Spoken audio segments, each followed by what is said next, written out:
Hello दोस्तों, नमस्ते, प्रणाम। हमारे यूट्यूब चैनल में आपका स्वागत है। एक हम लोग सोहर का उठान गीत सुनाने जा रहे हैं। गाना कैसा लगेगा कमेंट में जरूर बताइएगा। सौरी में बौरी लगई वो ननद न बोलाई वो ए सैया। सौरी में भौरी लगई वो ननद न बोलाई वो ए सैया। ननदी जे आई है ढेर ढेर खाई है। ननदी जे आई है ढेर ढेर खाई है। कोठी लाके गेहूँ चुकाई है। ननद न बोलाई वो ए सैया। कोठी लाके गेहूँ चुकई है। ननद न बोलाई वो ए सैया। सौरी में भौरी लगई वो ननद न बोलाई वो ए सैया।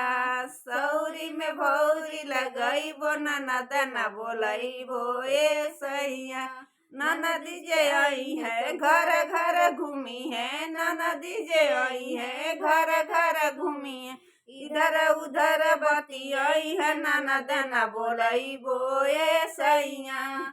इधर उधर बतियाई है। ननद न बोलाई वो ए सैया। सौरी में बौरी लगई वो ननद न बोलाई वो ए सैया। सौरी में बौरी लगई वो ननद न बोलाई वो ए सैया। ननदी जे आई है सैया से झगड़ा लगई है। ननद न बोलाई वो ए सैया।